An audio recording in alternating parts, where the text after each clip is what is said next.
നന്ദനെ എത്രയും പെട്ടെന്ന് നിങ്ങൾക്ക് തിരിച്ചു കിട്ടും.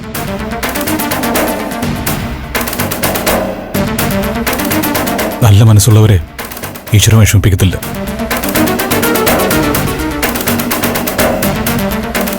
പരോള് കഴിഞ്ഞ് എനിക്ക് തിരിച്ചു പോകണം. അല്ലെങ്കിൽ നന്ദനെ തിരക്ക് ഞാനും കൂടെ നിൽക്കുമായിരുന്നു. ഏയ്, അതൊന്നും വേണ്ട. അതിനൊക്കെ ഇവിടെ സംവിധാനങ്ങളുണ്ട്. പ്രകാശ് അല്ല മീരെ കൊന്നെന്ന് പറഞ്ഞത് സത്യമാണോ? ഏട്ടത്തി, ഞാൻ ശിക്ഷ അനുഭവിക്കുന്ന ആളാ. അതുകൊണ്ട് തന്നെ ഒരു കള്ളത്തരം പറഞ്ഞെന്ന് വെച്ചിട്ട് എനിക്ക് ശിക്ഷ ഇളവൊന്നും കിട്ടാൻ പോകുന്നില്ല.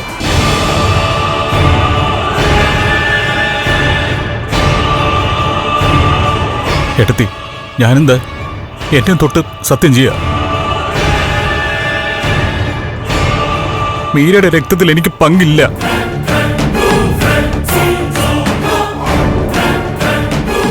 പിന്നെ ആരാ അത് ചെയ്തത്? അതൊന്ന് വ്യക്തമായി പറ.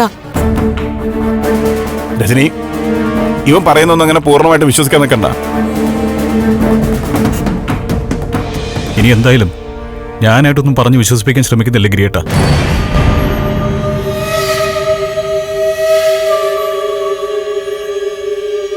ഏട്ടനെല്ലാം താനെ വിശ്വസിക്കുന്ന ഒരു ദിവസം വരും. അന്ന് ഈ ഏട്ടൻ ഒരു നിമിഷത്തേക്കെങ്കിലും പശ്ചാത്തപിക്കും.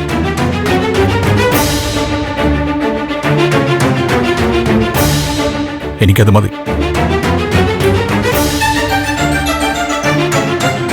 ഏട്ടത്തി, വൈകാതെ ഏട്ടത്തി ഒരു അമ്മയാവും, ഗിരിയേട്ടൻ ഒരു അച്ഛനും ആവും, അപ്പച്ചി ഒരു മുത്തശ്ശിയായിട്ടും മാറും. ഈ കുടുംബത്തിൽ പുതിയൊരു തലമുറ ഓടിക്കളിക്കും.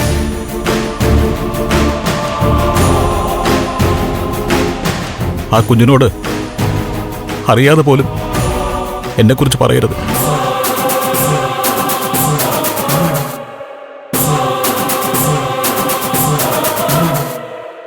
ഒരു കൊലപാതകയുടെ ബന്ധുവാണ് താനെന്ന് വളർന്നു വരുമ്പോൾ ആ കുഞ്ഞറിയാൻ പാടില്ല.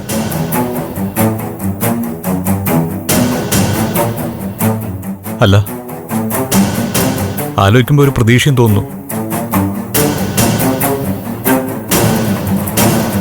ചിലപ്പോ മുതിർന്നു കഴിയുമ്പോൾ എന്നെക്കുറിച്ച് അറിഞ്ഞാൽ ആ കുട്ടി കാര്യങ്ങൾ അന്വേഷിക്കും.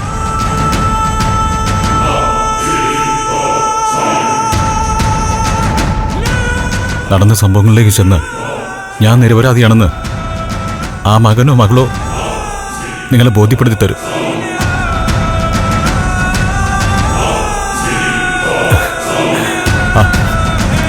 ഞാനിനി ഓരോന്ന് പറഞ്ഞ് നിങ്ങളുടെ സമയം കളയുന്നില്ല.